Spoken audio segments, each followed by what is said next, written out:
Germán Balante es psicólogo, egresado de la Universidad Nacional de Rosario, ha profundizado en la psicoterapia a través de la realización de varios posgrados, entre ellos se especializó en psicología cognitiva postracionalista, psicología transpersonal y psicoterapias focalizadas. Es trainer internacional en programación neurolingüística, formado directamente con Robert Dills, Stephen Gilligan y Judith Deloisier. Actualmente es el representante del Nodo Rosario de la Red Latinoamericana de PNL, institución de la que participa activamente en el Nodo Fundacional. Comenzó sus estudios en coaching con Rafael Echevarría, que lo lleva a ser hoy profesional coach acreditado ante la ICM, especializándose luego en coaching ejecutivo y coaching de equipo. Pertenece a la Escuela de Pensamiento de Nelson Braidot, con quien se ha formado en la primera edición del Trainers of Trainers de Neurociencias, además de haber cursado anteriormente un posgrado en Neuromanagement y Neurocoaching allí mismo. Es fundador y director de The Design Institute, donde se dictan diferentes cursos, certificaciones y entrenamientos. Es docente de los niveles Practitioner, Master y Trainer en PNL, como así también director de la carrera de Neurocoach en dicha institución. La finalidad de esta charla, la intención es que el coaching generativo tiene varios puntos que lo diferencia de otros modelos en los cuales vale la dicha sumergirse. Es un modelo creado por Robert Dills y Steve Gilligan e integra distinciones muy potentes como son el trabajo con arquetipos y los modelos somáticos, tomando como punto de partida para trabajar las direcciones de la vida. Bienvenido, Germán, adelante con la ponencia. Un gusto de tenerte aquí. Bueno, muchas gracias. Muchas gracias, como siempre digo, a la universidad por haberme convocado, ¿sí? a la Asociación Internacional también. Muchas gracias a ICM por permitirme compartir nuevamente con vuestro público, con vuestra gente. Gracias a ti, Jesús. Bueno, vengo de acabar de terminar de validar internacionalmente una certificación en coaching generativo. Hace, 2012 empecé mis estudios con Robert Dills y con Stephen Gilligan, ya hace 18 años, que los sigo a ellos presencialmente, más allá de los libros. Sé que aquí hay varios que ya están formados en coaching, algunos otros están como adentrándose en este mundo. Creo que a esta altura cada uno de nosotros sabe que hay muchas versiones de coaching, hay muchas formas de hacer coaching. Y lo que yo vengo a contarles hoy, o lo que tengo, la inquietud que tengo es la de compartir hoy con cada uno de ustedes otra manera de coaching que se llama coaching generativo, ¿sí? Y voy a estar compartiéndolo desde poder marcar algunas diferencias con otros modelos de coaching y ir contándoles un poco cómo opera. Me gusta mucho la participación de ustedes, por ahí no sé si es tanto el formato de este encuentro, pero por ahí es bueno si tienen alguna inquietud, más allá de que hay 15 minutos al final del encuentro para preguntas, podemos ir intercambiando lo que necesiten a través del chat, yo los puedo leer fácilmente. Así que, bueno, vamos a comenzar con esto del coaching generativo. Les muestro un poco, yo voy a estar trabajando con un PowerPoint. ¿Me dan feedback? ¿Ustedes me escuchan bien? ¿Se ve bien? ¿Estamos ok con eso? Bien, bárbaro. Entonces, ok, gracias. Lo más importante que quiero compartir tiene que ver cuáles podrían ser algunos puntos, ¿sí? ¿Cuáles podrían ser algunos puntos diferenciadores, ¿no? ¿Por qué venir a hablar de coaching generativo? Yo estoy formado en coaching ontológico, estoy formado en coaching, he hecho una especialización muy importante en coaching ejecutivo, he estado también dentro del coaching sistémico, y ahora estoy como investigando desde hace mucho tiempo el coaching generativo, que a mi gusto es como uno de los más si quieren, uno de los más cercanos, ¿sí?, al mundo de la programación neurolingüística que me gusta mucho, ¿sí? Así que les cuento, lo primero que les voy a contar tiene que ver con estos 4 puntos, ahora los vamos a ver en profundidad, pero qué es lo que hace que para mí el coaching generativo sea un proceso de coaching que valga la pena informarse, ¿no? O sea, que valga la pena tenerlo en cuenta, sobre todo porque considero que cuanto más modelos manejemos de coaching, ¿sí? Más modelos me refiero a cuanto más mapas disponibles tengamos en el espacio de encuentro que tenemos con nuestros coachees, mayor posibilidad de acompañarlo vamos a tener. Así que lo primero que voy a señalar son esto, ¿no? El estado coach, por un lado, es como una de las cosas. Ahora voy a ir en profundidad, simplemente las estoy nombrando, ¿sí? Pero el estado coach, sin lugar a dudas, es una de estas cosas importantes que diferencia el coaching generativo de otro tipo de coaching, el trabajo sobre la intención. Ahora vamos a ir entrando cada una de estas cosas, ¿sí? Cómo trabaja con los obstáculos, ¿sí? Con las posibles interferencias que puedan aparecer a lo largo del proceso de coaching. Y por último, ¿qué es esto de trabajar desde los modelos somáticos?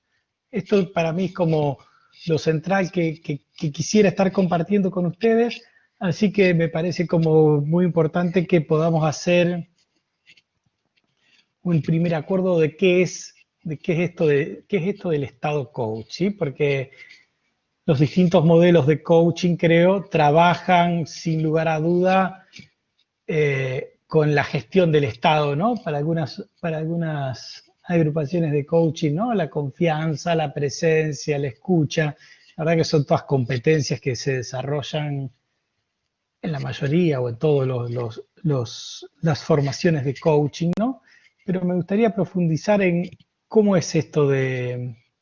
Se ve pequeña la presentación, si pudieran presentarlo en pantalla completa sería excelente. No sé si lo hace el equipo o si lo hago yo, a eso de que se presente en pantalla completa. Yo cuando tenga que señalar algo del PowerPoint, voy a estar poniendo el PowerPoint y si no, voy a estar yo o el PowerPoint más chiquito. El estado coach, a mí me llamó mucho la atención cuando lo veía a Robert Dilts trabajando sobre el estado coach, porque todos hablamos de presencia, y es cierto, la mayoría de los modelos de coaching trabajamos desde la presencia, y esto es sumamente importante y sumamente interesante. Pero más allá de eso, creo que es muy importante, estado coach, las siglas quieren decir centrado, abierto, atento, conectado y sosteniendo el espacio, ¿sí? Esto quiere decir coach. Centrado, abierto, atento, conectado y sosteniendo.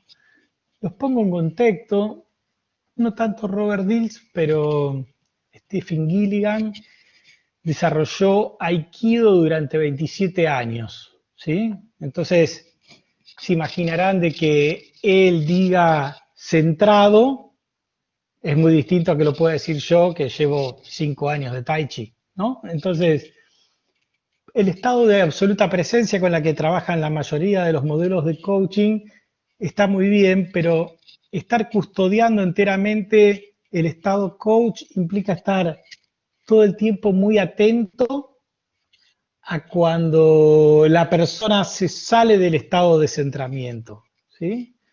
Salirse del estado de centramiento, imagínense esto. Cuando yo le pido a una persona que me relate cuál es el problema que está teniendo con algo, o qué es lo que se está imaginando en relación a eso, enseguida aparece una activación corporal. Si vienen de escuchar el seminario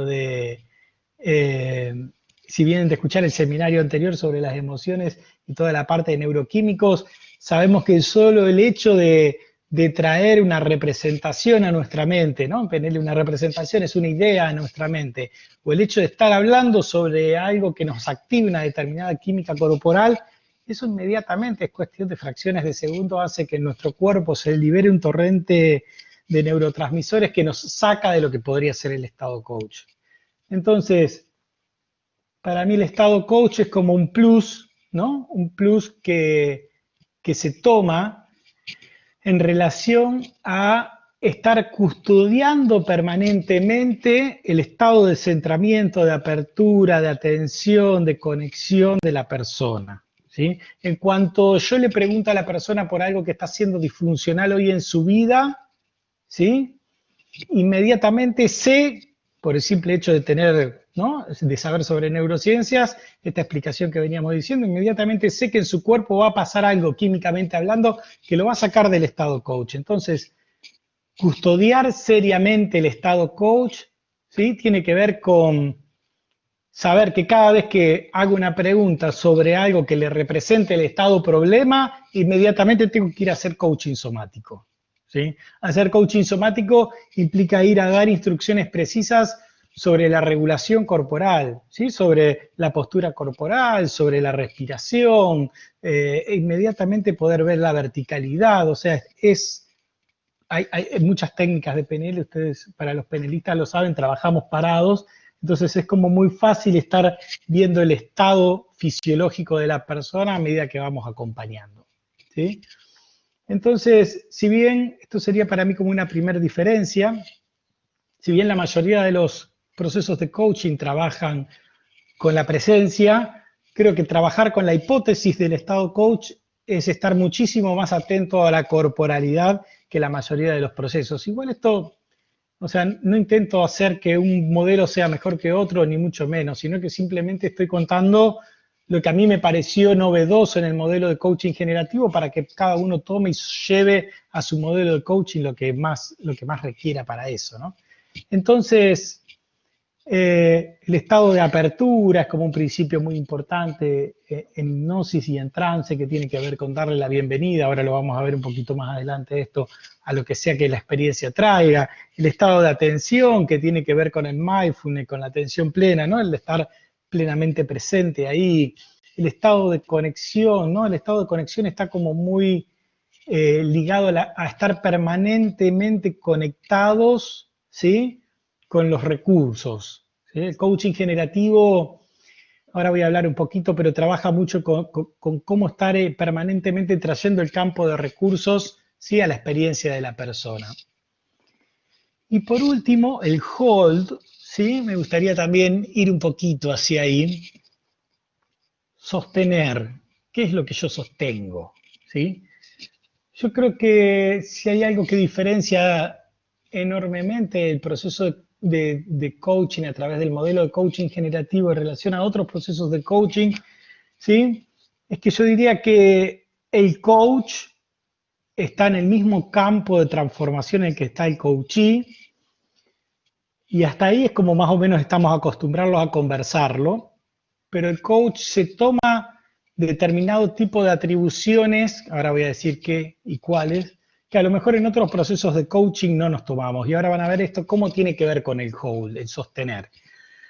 Yo como coach tengo que estar enteramente presente en mí mismo, ¿sí?, para que el otro esté, también el otro sería el coachee, esté enteramente presente en él, y entre los dos crear un campo relacional, ¿sí?, que es el vínculo al principio, y es mucho más que el vínculo cuando estoy en el proceso como quiero estar, o sea, con la presencia de un estado coach. ¿Qué quiere decir? Que el coach puede, en la medida que sostenga, por eso el hold, en la medida que el coach sostenga ese campo relacional, ese vínculo relacional y esté en conexión con el campo, se permite traer del campo y tomar del campo determinada información y mostrársela al coachee. ¿Qué es tomar del campo? Lo voy a pasar más a criollo para que sea más fácil. Tomar del campo tiene que ver con que yo puedo tener una intuición, ¿sí?, y elijo mostrársela a mi coachee. En la mayoría de los procesos de coaching, incluso en PNL, esto sería como meter mapa. En psicoanálisis decíamos la abstinencia, la ley de abstinencia, ¿sí?, en el psicoanalista. O sea, la mayoría de los modelos uno no cuenta una intuición a nuestro coachee, ¿sí? Para el modelo de coaching generativo, y mostrar una intuición no es mostrar algo que yo estoy viendo, no es una verificación de escucha como podría ser mostrar algo que estoy viendo en la corporalidad del otro y devolvérselo, sino es mostrar algo que yo intuyo que está pasando y la tomo y la muestro. Obviamente lo muestro como una percepción mía, pero lo que valida esta intervención, que en otro modelo se diría meter mapa, es esto de estar enteramente presente, que el otro esté enteramente presente y estar construyendo entre los dos un campo transformacional donde algo va a empezar a suceder, ¿sí? Esto es como lo central. Y es tan central, fíjense, que no trabajan, en la mayoría de los modelos de coaching, no se trabaja, no, al revés, en la mayoría de los modelos de coaching se trabaja con un estado deseado, ¿no? Hay un estado presente, hay un estado deseado al que voy, y tenemos como mucha tecnología para el estado deseado. Tenemos el modelo SMART, el modelo PURE, el modelo CLEAR, el modelo CROW, qué sé yo, hay como muchas siglas que en PNL tenemos las condiciones de la buena forma, ¿no? Esto de que sea específico, que sea medible, que sea realizable, que cuál va a ser el primer paso, cuál va a ser el segundo, cuáles van a ser los recursos. O sea, cuando diseñamos la brecha de aprendizaje, que es como se llama la diferencia entre el estado presente y el estado deseado, en la mayoría de los procesos de coaching, somos como muy específicos hacia dónde nos queremos dirigir, ¿sí? Bien, una de las diferencias centrales en el coaching generativo es que ¿qué quiere decir generativo? Y ahí están los dos primeros rengloncitos escritos. Cuando yo le pregunto a una persona qué es lo que realmente más quiere crear en su vida, qué es lo que realmente más quiere manifestar en su vida, yo lo que estoy buscando es una dirección de vida, ¿sí? Estoy buscando una dirección, un valor, un lugar que me oriente hacia dónde ir, y con eso yo ya comienzo el proceso de coaching generativo. No requiero de un estado definido, como podría ser las condiciones de la buena forma, ¿no? De que esté, si bien lo pedimos en positivo, ¿sí? Tiene como esto de que sea medible, de que sea razonable, de que sea, como que la mayoría de los modelos de coaching se verifican un montón de otras variables que en coaching generativo no. ¿Qué sí establecemos? Y por eso es la diferencia entre intención y estado deseado. ¿Qué sí establecemos antes de comenzar un proceso de coaching? Una dirección, una intención que tiene que estar en positivo, que es declarar aquello hacia lo que me quiero mover, por eso digo que puede ser un valor. En coaching ejecutivo me gusta llamarlo declaración de posibilidad con alma, ¿no? Es poder decir, ligado a un valor, hacia dónde me estoy moviendo, eso es en positivo. Tiene que ser completado en 5 palabras, dicen. Vieron que el inglés utiliza como menos palabras para expresar aquello que necesitamos expresar en castellano. Me animaría a decir que 5 palabras en inglés serían unas 7, 8 en castellano. Entonces tiene que ser breve, no dejamos que la persona empiece con explicaciones de hacia dónde se quiere mover, ¿sí? Entonces tenemos por un lado que sea en positivo, por otro lado que sea breve, y por último decimos que sea resonante, ¿sí? Quiere decir que sea resonante, ahí voy al chat, termino esta diapo, que sea resonante quiere decir que eso a lo que estoy queriendo, eso que estoy queriendo plantear, eso a lo que voy a empezar a estar jugando con el otro en la conversación, ¿sí? Lo tengo que validar yo con mi propia escucha. ¿Me siguen? Y esto es lo que les estaba contando al principio. O sea, que sea resonante, hay un término biológico para esto que se llama resonancia límbica, o sea, que resuene límbicamente en mí, quiere decir que yo como coach me atribuyo el poder, entre comillas, sé que puede generar conflicto decirlo así, pero me atribuyo el poder de co-construir con el otro hacia dónde quiero ir. Que sea resonante quiere decir que yo voy a estar chequeando en mi propia corporalidad y en mi propia intuición lo que el otro me trae como objetivo y se lo voy a estar devolviendo, y volvemos a lo que traíamos al principio. Voy a estar tomando del campo algo que le voy a estar mostrando al otro, ¿sí? Ok. Manifestar en mí, lo que más quiero manifestar en mi vida es acompañar a personas que sufran, ¿sí?, de trastornos de ansiedad. Por ejemplo, desde el modelo de coaching. No. Bueno, desde el coaching generativo podría ser, desde otros modelos, no. Esa es una intención, es una dirección, ¿sí? No yo como coach que resuene en mí, yo tendría que decir, ok, la verdad que entiendo que esto es importante para vos y podemos ponernos a trabajar en eso. Ahora, también como coach podría decir, entiendo que esto es importante para vos e intuyo que hay algo mucho más interesante que podríamos estar empezando a conversar hoy. ¿Sí? O sea, la mayoría de los procesos de coaching no se toman ese atrevimiento o no se dan ese atributo como coach, y el coaching generativo sí. Creo que ahí es donde empieza a tener sentido lo del estado coach y la custodia del estado coach. ¿Sí? Yo tengo que estar como demasiado presente en el proceso de escucha como para poder tomarme el atributo de decir resueno o no resueno con eso. Si yo estoy pensando en la lista del supermercado, ¿sí? O en la discusión que tuve en mi casa, o en la conversación que voy a tener mañana con no sé quién, no puedo estar resonando o no resonando límbicamente. ¿Sí? No puedo estar testeando si hay o no resonancia, porque voy a estar fuera del juego. Entonces, ahí es donde se unen, ¿sí? Por un lado, el tema del estado coach y por el otro lado, el tema de la intención. ¿Sí? Yo intenciono y decimos que intencionamos desde la mente cognitiva es la que me va a decir hacia dónde quiero ir, y luego tanto el coachee como el coach resuenan con eso. ¿Sí? O sea, le hacen espacio, porque todo el proceso de coaching generativo trabaja mucho con la corporalidad. Le hacemos espacio a eso y vemos si eso realmente resuena en nuestro cuerpo para poder ponernos y encomendarnos a trabajar. Bien. ¿Qué más? ¿Cómo vamos hasta acá?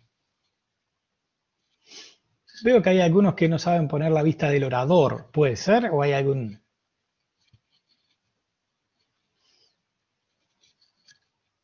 ¿Alguna preguntita de las dos cosas compartidas hasta acá? O sea, por un lado, la importancia del estado coach, ¿sí? Como para poder co-construir con el otro lo que sea que quiera, ¿sí? Y por el otro lado, la importancia de poder trabajar o el permiso, más que la importancia de trabajar en intenciones que son direcciones de vida, más allá, más a poder especificar mucho o poco el estado deseado. Es como sumamente importante tener en claro por qué poder tomar cosas del campo y ofrecérselas a nuestro coach es algo que mayoritariamente si no, no hacemos. Muy bien, ¿qué más? Si no voy avanzando un poquito más. Ok. Sigo entonces. Cuando yo uso este tipo de presentaciones, porque todavía no necesito que estén leyendo nada, sino sin lugar a dudas pongo la otra. Entonces, lo tercero, no sé si lo recuerdan ahí en la primera diapo, tenía que ver con el estado coach por un lado. Lo segundo tenía que ver con la utilización de direcciones de vida, que yo ya las venía utilizando, si quieren, en esto del proceso de coaching ejecutivo. ¿Cuál es la diferencia? En un proceso de coaching ejecutivo ustedes tienen el plan de acción, saben que después tienen esa herramienta, entonces no es que yo me pongo a coachear directamente la dirección de vida, sino que me pongo a coachear después todo lo que es el plan de acción. Lo que yo estoy diciendo acá que en los procesos de coaching generativo nos permitimos entrar a un proceso de coaching directamente, ¿sí? Desde la intención. Tiene que ver con la definición de generativismo, ¿sí? No sabemos cuál puede ser el estado deseado. El estado deseado es algo que yo construyo en ese momento con mi coachee. O sea, en ese momento no en el establecimiento del acuerdo, el acuerdo es lo que acordamos al principio de la reunión trabajar, sino que yo el estado deseado lo voy a ir especificando a medida que avanzo en el proceso conversacional. Mientras tanto, una dirección me es más que suficiente para empezar a trabajar en coaching. Por definición, ¿sí? Lo generativo es generar algo que hasta ahora no existió, y lo generativo tiene que ver con darme permiso para ir generando lo que sea que necesite generar en ese momento. ¿Sí? Me había quedado eso que faltó ahí compartirles. Bien. La intención parte de uno mismo, del aquí y del ahora. Está buenísimo. Es lo que traes. Nosotros creo que está bueno, que tiene que quedar claro que nosotros no sanamos el pasado en el pasado, sino que sanamos el pasado en el presente. no diseñamos el futuro en el futuro, sino que diseñamos el futuro en el presente también. Cuando nosotros decimos que nuestra mente cognitiva es la que intenciona, ese proceso se da en el aquí y ahora, ¿sí? Y cuando decimos que el estado deseado lo vamos a ir co-construyendo en la conversación de coaching, justamente lo que estoy diciendo es que no necesito la especificidad ahora, sino que lo voy a ir haciendo en el aquí y ahora de cada momento futuro de esa conversación de coaching, ¿no? O sea, como la conversación va avanzando, así como intención en el aquí y ahora, después voy a poder ir conectando con el recursos en los sucesivos aquí y ahora que se dan en el proceso conversacional de una entrevista de coaching. Sí, está bueno. Me quedó mucho esta frase de Dills también. No sanamos el pasado en el pasado, no diseñamos el futuro en el futuro. ¿Sí? Estamos siempre en estado presente.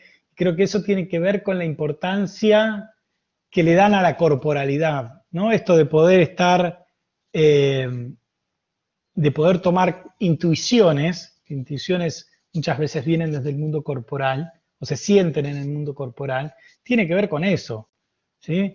Con que es el cuerpo el que de alguna manera el único, ¿sí? Que habita perfectamente en el estado presente. Cuando mi mente viaja hacia el pasado, deja de estar en el presente. Cuando mi mente viaja hacia el futuro, incluso para intencionar, ¿sí? Por más que lo haga ahora, deja de estar un poco acá. Mi cuerpo, la experiencia vivida, la experiencia del vivir sería, no la experiencia vivida. La experiencia de vivir ocurre en la corporalidad del estado presente. ¿Sí? Gracias por lo que traes. Para mí es súper importante.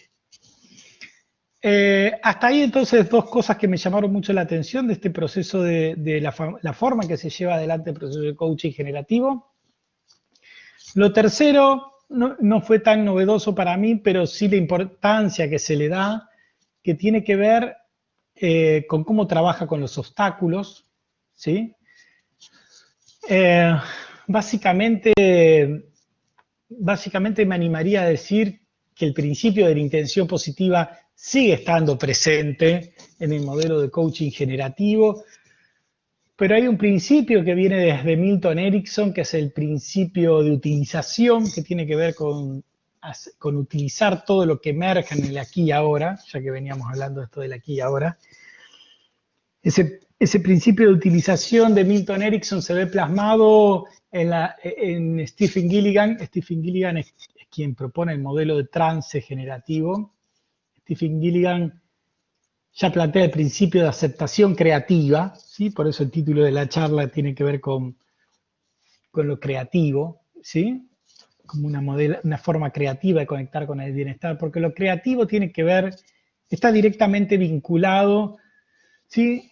A la generatividad por un lado y a la aceptación por el otro, ¿sí? Yo puedo estar en un estado perfectamente creativo, ahora cuando vaya al texto de la diapo vuelvo, un estado generativo, ¿sí? Como podría ser el de coaching generativo, tiene que ver mucho con estas dos cosas, ¿sí? Por un lado, un estado de creatividad permanente que me permita conectar con la curiosidad, que permita conectar con los campos, que me permita conectar con la intuición, y por el otro lado, ¿sí?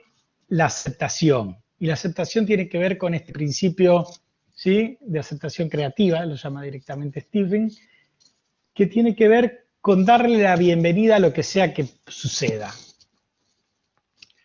Una de las dinámicas de transformar obstáculos, siempre la transformación de los obstáculos comienza, ¿sí? Por aquí, o sea, comienza por aceptarlo íntegramente. Ya muy bien lo define el coaching ontológico. Echeverría dice que cuando rechazo cosas del pasado estoy en resentimiento, y cuando rechazo cosas del futuro estoy en resignación. Pues bien, estar en paz con el pasado o estar en ambición o en anhelo con el futuro tiene que ver con poder, ¿sí? Tocar con amor, me gustaría decirlo así, el obstáculo que sea que esté teniendo hoy. No enojarme con lo que sea que la vida me esté trayendo, sino entender que cuando aparecen los momentos de obstáculos, los momentos de interferencia, es cuando más amorosamente necesito conectarme con la situación. Hay hay un modelo que me resultó, hay muchos modelos de cómo transformar los obstáculos, ¿sí? En recursos, que tiene que ver con esto, que ellos llaman crear una casa de huéspedes, ¿no? Es como hacer de hospedador, ahora que está tan de moda gracias al Zoom esto, ¿no? Hacer de hospedador al pensar, al sentir, al hacer que tiene una manifestación disfuncional, hacerle espacio a eso en mí, tiene que ver con hacerle una casa de huésped y permitir a que nos habite y no ponerme a rechazar eso. Cuando yo respondo estas preguntas, ¿quién soy yo y cómo soy yo? Cuando no estoy bajo el influjo de un obstáculo, de un pensar, un sentir o un hacer disfuncional, ¿sí? Aparecen un montón de otras posibilidades identitarias, ¿sí? Aparecen un montón de versiones de mí que no suelo estar en contacto porque están opacadas por el obstáculo, ¿sí? Entonces, la preguntita de quién soy yo cuando no estoy en contacto con el obstáculo me permite empezar a vislumbrar una serie de mapas de identidad, ¿sí? Que puedo empezar a explorar. Y después, muy interesantemente, cuando uno ya conecta con el mundo de las posibilidades de no estar obstaculizado, enseguida te preguntan, ¿y cómo sería ahora que no estás obstaculizado volver a estar con el estado de problema? Y claro, el contraste es como muy alto. Es como, ¿sí? Tomar un pequeño brebaje, ¿sí? del veneno. O sea, no me tomo el veneno entero como me lo vengo tomando, pero ya que logré visualizar y experienciar cómo sería no estar en contacto, ¿no? A través de la pregunta de quién soy, cómo soy cuando no estoy con el obstáculo, volver a contrastar de cómo sería, es como una mini dosis de eso para ganar aumento de conciencia en cuanto al proceso transformacional, ¿sí? Entonces, ahí creo que se abre la posibilidad de poder contestar o de poder llevar a cabo el tercer espacio, que es darle la bienvenida y descubrir realmente qué es lo que viene a enseñarme, que es como el principio clásico de la intención positiva, de la programación neurolingüística. Lo que creo que agrega el coaching generativo es la exploración de estos mapas de identidad, ¿sí? La exploración de estos mapas posibles de quién más podría ser yo cuando no estoy tomado por el pensar, el sentir o el hacer disfuncional. Y luego una mini dosis de, pero acordate que venís siendo eso para tener el contraste. Entonces recién ahí, sí, darle la bienvenida, la metáfora que utiliza Gilligan me parece hermosa, es darle la bienvenida para que el río de la vida siga fluyendo a través nuestro, es lo que sea que la experiencia de la vida me traiga, poder aceptarlo, recibirlo y ponerlo en un campo de transformación, ¿sí? Sería como resignificar. Creo que estas tres cosas hacen del proceso de coaching, ¿sí? Del proceso de coaching generativo, un modelo que vale la dicha explorar, vale la dicha practicar y después ver con qué se queda cada uno, ¿no? ¿Cómo vamos hasta acá? Me queda una distinción más. Quisiera saber si hay algún tipo de preguntas, si vamos bien. Germán, ¿cómo estás? Buenas tardes. Alfredo Muy Coelho. bien, Vamos buenas bien. tardes. Vamos bien, no te Vamos preocupes. bien. Todavía Bueno, tenemos 15 minutos. sí, perfecto. Hasta acá, o sea, tres cosas, ¿sí? El estado coach, por un lado, que para mí es mucho más que estar presente. La intención, que para mí ofrece la posibilidad de iniciar procesos de coaching menos estructurados y darnos la posibilidad de estructurarlos en el proceso. Me parece sumamente interesante. Y ahora esto, ¿no? La creación de una casa de huésped para el pensar, el sentir o el hacer disfuncional, ¿sí? Estas son como las tres cosas que vengo compartiendo hasta acá. Lo cuarto, que es como muy importante, les cuento de dónde surge rápidamente. El modelo de coaching generativo surge de Robert Dills, que es como uno de los máximos desarrolladores de la PNL, o uno de los tantos desarrolladores de la PNL actualmente.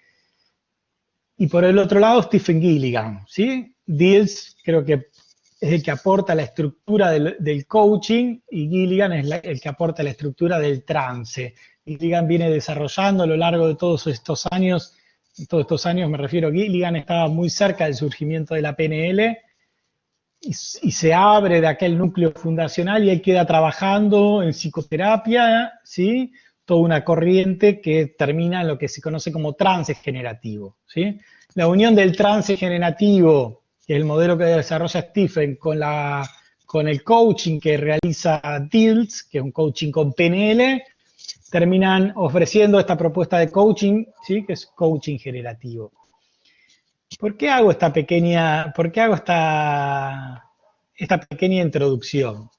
Cuando hablamos de modelos somáticos, en gran parte estamos hablando de trance generativo. Fíjense que por un lado está el marcador somático, que ahora voy a comentar un poco qué es esto, si es que no lo vieron en la charla anterior, porque está muy ligado a la expresión somática y química y somática de las emociones, ¿sí? Pero por otro lado, ¿sí? Aparece en la parte alta del dibujito este de 3 tuerquitas, no sé cómo llamarlo, ¿sí? El trance generativo.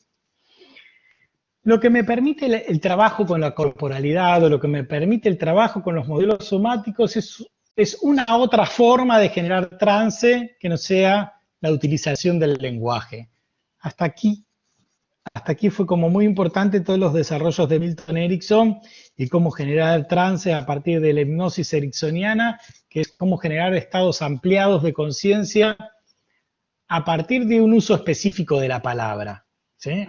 Podríamos decir que un fenómeno de trance tiene que ver con un estado de conciencia que a mí me permite estar en simultáneo en distintos mapeos posibles, que cuando estoy solo con mi mente consciente esto no pasa, ¿no? Como si yo pudiera hablar de un procesamiento consciente y un procesamiento metaconsciente en la estructura de cada uno de nosotros. Ok, este proceso metaconsciente se da mayormente, o puedo tener mejor acceso a ese procesamiento metaconsciente cuando estoy en estado de trance generativo. Es un estado de otro tipo de conciencia, entonces, que me permite llegar más fácilmente al procesamiento metaconsciente, y por eso hablábamos al principio de la intuición.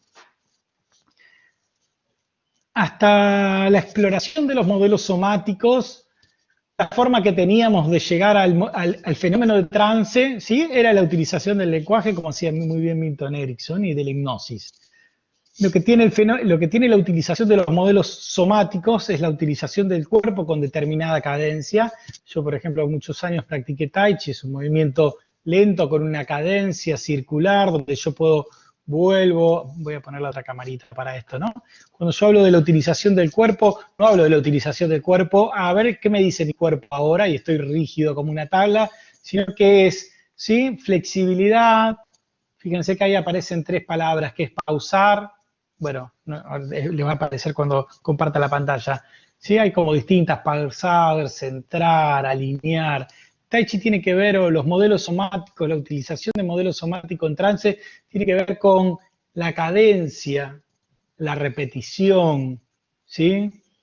Todo esto genera fenómeno de trance. Ustedes van a una iglesia y escuchan cómo están rezando el rosario y eso genera trance, porque tiene una determinada cadencia en la utilización de la voz. Si ustedes me ven haciendo Tai Chi, eso genera trance porque está la cadencia y lo repetitivo en lo corporal. Entonces, la utilización de modelos somáticos me aporta 2 grandes beneficios. Primero, es una otra forma de generar trance, para lo cual sigo teniendo la tecnología de la hipnosis ericksoniana, pero ahora sí tengo otra, que es la utilización del cuerpo. Y por el otro lado, y ahí me voy a la diapo, acceder, ¿sí?, a los marcadores somáticos más fácilmente. Entonces, por un lado, el modelo somático como una forma de generar trance generativo, y por otro lado, el modelo somático es la repetición de una cadencia determinada o de una sintaxis determinada en el cuerpo.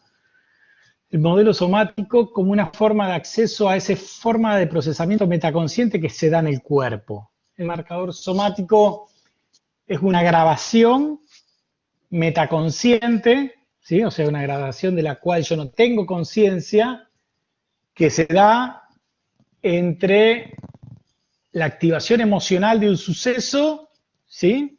Y el registro de ese suceso. Ese suceso queda grabado en mí a modo de entramado neuronal y de química corporal. Hay una experiencia que queda ligada a una emoción, ¿sí? Eso se llama marcación somática. Entonces, cuando apelamos al cuerpo, fíjense, cuando apelamos al cuerpo, estamos apelando a esto, a poder decir en mi corporalidad existe información metaconsciente que mi mente consciente no tiene la menor idea de cómo acceder, ¿sí?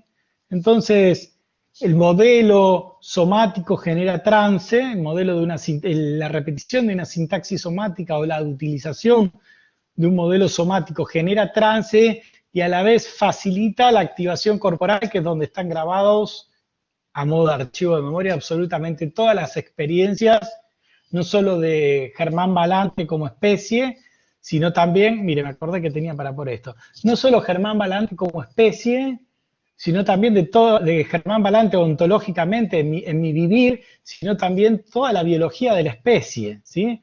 Es en mi ADN y en mi cuerpo donde todo esto está grabado, ¿sí? Entonces, por eso la importancia que se le da desde este modelo al trabajo corporal, decirlo bien y pronto. Entonces, esto tiene que ver con una cuarta diferencia. Perdón, esto que está aquí al costadito es como pausar, respirar y centrar. En realidad, cada uno puede elegir las tres, las cuatro, las cinco que más sentido le haga.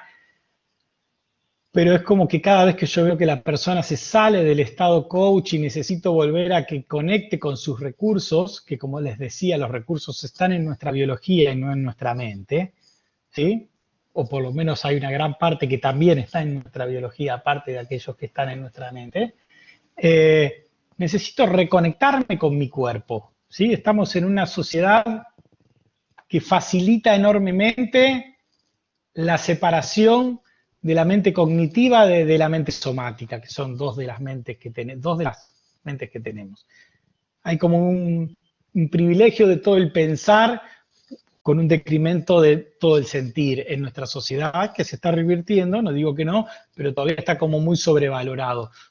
Trabajar con modelos somáticos, que sería el cuarto de los puntos, tiene que ver con darnos permiso a acceder a esa información que está en nuestro cuerpo, a accederlo desde el lugar del trance generativo y apelar a que nuestra biología y nuestra corporalidad llevaba millones de años viviendo y sabiendo vivir mucho antes de que en nuestros hemisferios cerebrales aparezca la corteza cerebral a decir, acá está el Homo sapiens. O sea, hay mucha biología que tiene muchos recursos en su interior y hacer uso del modelo somático tiene que ver con hacer uso de todos estos recursos. Entonces, les comparto nuevamente la primer diapositiva, a ver si la encuentro rápido, sería esta, ¿sí? Más que nada, para repasar un poquito, estuvimos hablando del estado coach, de la intención de trabajar los obstáculos como aliados y de la utilización de los modelos somáticos para el operar en la consulta, ¿sí? Esto para mí, imagínense que la formación en coaching generativo llevó muchos días, casi 20 para ser más exactos. Esto es como lo que alcanzo a contarles hoy, después quedará cada uno de ustedes lo que quieran ir a bucear de esto, ¿no? Así que me gustaría abrir un espacio para preguntas, a ver qué hay. Y después les cuento esta al final. ¿Qué resuena? Porque sé que muchas de las propuestas pueden hacerle ruido con algún otro tipo de coaching que vengan haciendo. Es como disruptivo, a veces varias de las cosas que estuve diciendo, creo que la que más me cuesta, por lo menos la que más me cuesta conversar con los coaches más experimentados tiene que ver con esto pero como que tomo cosas del campo y las digo, ¿no? Entonces, nada, conversemos igual de los 4 aspectos, lo que quieran, lo que gusten. Sí, Rosana Salazar. ¿Pueden abrir micrófonos, Alfredo, cada uno de los participantes? ¿O Totalmente. por chat? Si, Por chat. si desean Ah, pueden abrir micrófonos. Acá tengo algunas preguntas, Germán. Si deseas, te las voy sí, mencionando. Sí, sí, la escucho a Rosana. Bueno, dale, contame y después le damos paso a Rosana. sí, tenemos, dice Allen, este proceso generativo con respecto al registro sensorial y de la percepción, ¿cómo influye en la intencionalidad de las personas? Se diría que influye, perdón, al 100%. O sea, no somos sin nuestra percepción, ¿sí? Eh, de todo lo que sucede en el mundo, en el espacio de lo que está dado afuera, que en PNL le llamamos territorio, algo de eso, muy poco por ciento, ingresa a nuestros mapas a ser codificados y a ser mejorados y a ser transformados, ¿sí? Pero antes pasan por nuestros filtros perceptuales. O sea, el registro sensorial, imagínense, Guindín es quien propone que en los primeros 5 minutos de una sesión yo puedo, ¿sí? Puedo predecir si esa sesión va a tener efecto tomando la predicción en base a una sensación sentida, a algo que se experimenta en el cuerpo en los primeros 5 minutos de un proceso de conversación, ¿sí? Entonces imagínate que el registro sensorial, donde también no son solo los 5 sentidos perceptuales, sino que está también la propiocepción, la interocepción, me permite, ¿sí? Sin lugar a dudas, toda la conversación. Sin eso creo que no hay intuición, básicamente. Así que